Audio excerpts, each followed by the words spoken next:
Okay, here's warm-up 10.5. So here we have two overlapping groups. Okay, and we've got 120 total students surveyed. So I'm going to start filling out this Venn diagram. We've got a total of 120.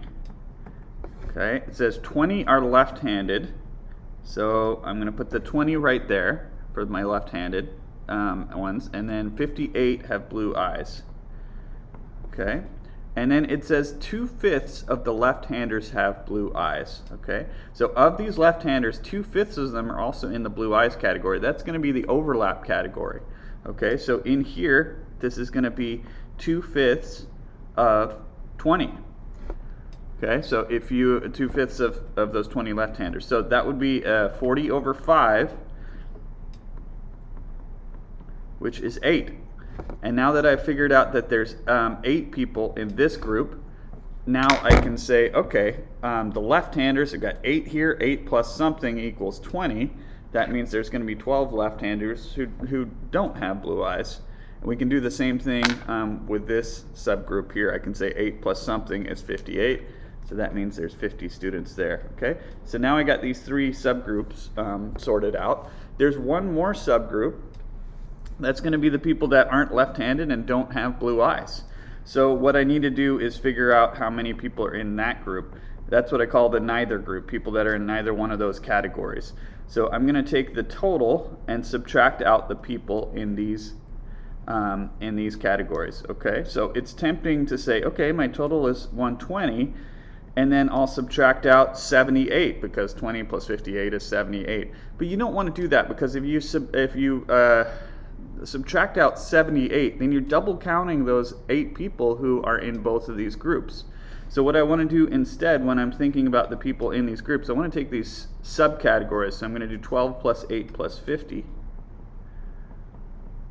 there. And those are the people that are inside of these groups, and then I'm not double counting the 8. Okay, so let's see. I've got 70 then that are in there. So 120 minus 70 is 50. So that means there's 50 in this neither group. Now that I have this whole Venn diagram sorted out, I could answer any probability questions that come my way. So probability, we're always looking at favorable over total. So if a surveyed student is picked at random, so someone from this survey is picked at random, what's the probability that they're left-handed or have blue eyes? Okay, so I've got multiple favorable groups here.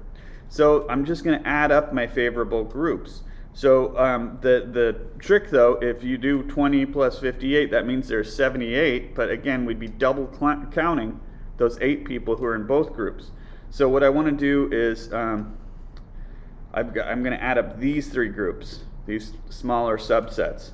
So I've got 12 and then another 8 and another 50. So those are the favorable ones. And then that's always over the total, which is 120.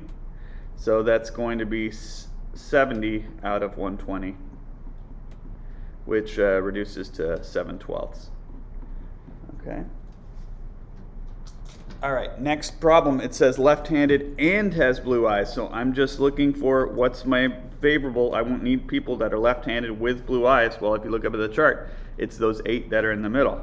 So it's 8 out of the total of 120, okay? And then I want to reduce that as well. That's going to reduce to 1/15 if you reduce it all the way, if you divide by 8 on top and bottom, okay? And then we have right-handed or doesn't have blue eyes. So I said right-handed or not blue eyes, okay? So let's just think about the favorable people. Well, the right-handed, I'm going to highlight these ones, my favorable groups. Right-handed is everyone that's not in the left-handed category. Let's just assume it's either left-handed or right-handed. So the people that are not in this this group would be these ones and these ones as well, right? So and then I'm looking for not having blue eyes. That's everyone outside of this group. So that I've got that already circled, but then I've got these 12. So all of these highlighted categories are going to be either in the right-handed group or in the not blue eyes group. So it's really everyone but those 8 in the overlap group. So let's see, we've got 112 plus 50 plus 50, all over 120. So that's 112 over 120. Let's go ahead and reduce that. That's going to come out to 14/15 if you reduce it. And that makes sense because it's actually the opposite of this, right? 1/15 of them are going to be in the overlap group. That means the other 14/15 are not in the overlap group. Okay. All right, next problem. When two number cubes are rolled, so a pair of dice, right? So we're just saying that they're 6-sided dice. We're going to find the probability that the sum is 5. Okay, so I'm looking at favorable over total outcomes. All right, when we're rolling two number cubes, there's 6 things that can happen on the first cube and 6 things on the second. So if you use the fundamental counting principle, that means there's a total of 36 things that can happen. Okay, and then let's figure out different ways that the sum could be 5. I'm going to make a little chart for my favorable outcomes. So if you roll a 1 and a 4, that's a sum of 5, right? Or if we roll a 2 and a 3. But we could also reverse these. So if we roll a 4 on the first cube and a 1 on the second one, that counts as a different roll, right? Maybe this cube is red and that one's blue, and maybe that helps to visualize how it'd be different from rolling a red 1 and a blue 4 as opposed to a red 4 and a blue 1. And we can flip the other pair around too. Okay, and those are the only 4 ways that we can get a sum that is exactly 5, and when we reduce that, that's 1/9. Okay, all right, from a standard 52 card deck, what is the probability of drawing a jack and then drawing a king without replacement? So that's a key phrase here. So we've got a jack and then a king without replacement. So first I'm just going to find the probability of pulling a jack out of the deck. Then I'm going to multiply that. When we have one event followed by another, we're multiplying. I'm going to multiply that by the probability of pulling out a king, but since it says without replacement, I've got to assume that the first event has already happened. So I'm going to find the probability of pulling a king assuming a jack has already been removed from the deck. Okay, so there are 4 jacks in the deck out of the 52 cards.